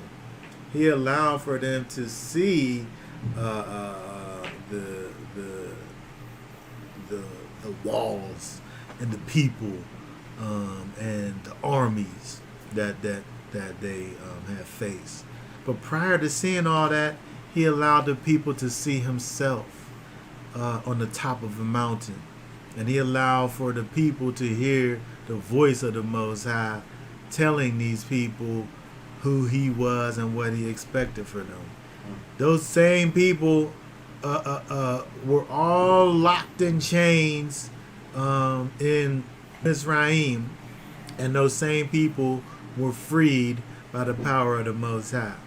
And so it boiled down to the fact that they were not able to believe in the Most High and his power. And so when adversity showed its face, they they weren't able to stand against it. And so we have to be like Joshua, like Yahushua, and like Caleb, and understand that it doesn't matter what it is that we face. When we understand that the Most High has sent us in a particular direction, that he's able to take us to the place that he told us to go to. If you could get to the place and say that the Most High said for you to do X, Y, and Z, then you better believe that he's going to let you be able to see that thing be carried out. And so, again, the scripture tells us that without faith, it's impossible to please Elohim. We have to be able to trust in the word that the Most High said and live our lives according to that faith that we have in the Most High. And anything other than that is wickedness and blasphemous. I wanted to read a scripture real quick. Go ahead. If I What is could. it? Hold on, let me pull it up. 1 Samuel 17:45 and 46. And this is, speaking to the spirit that, these men should have had. And the same spirit that we need to have when we're facing giants.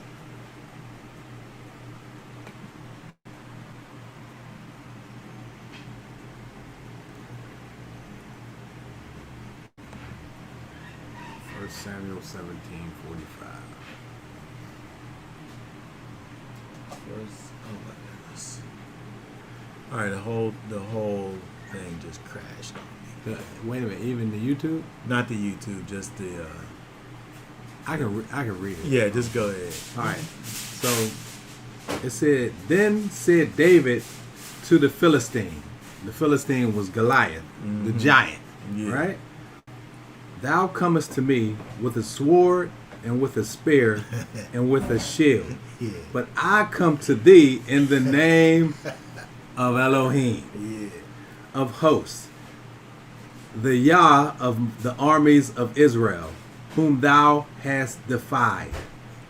This day will Elohim deliver thee into mine hand, and I will smite thee and take thine head from thee. And so this is the spirit they should have had, because they had Yah. He was with them, and he wasn't even with them, like he was with them. Yeah. And that's the same spirit that we need to have when the circumstances seem so much bigger than they actually are. Yeah. He came up to them people and said, "Who is this uncircumcised Philistine? Who is this little Rudy Poo so and so that's coming around here acting like he this and he that?" When you got the Most High on your side, when you got the Most High on your side, no weapon that is formed against you shall prosper. You know what I'm saying? Okay, very good. That was an excellent scripture to end off with. So does anybody have any thoughts, last thoughts, or comments, questions? Don't look like it. Okay, so that being said, we're going to be done for now. Don't forget to subscribe to the channel, like the video, share the video. And we getting ready to get into these fall feasts. The fall feast is around the corner. We got a little fall feast day schedule that we're gonna release just as soon as we get off of this live. So you can see that in your notifications if you've subscribed and hit the bell for your thing. Okay, so that being said, we're gonna say for now, Shabbat Shalom. Shabbat Shalom. And y'all willing, next week we will be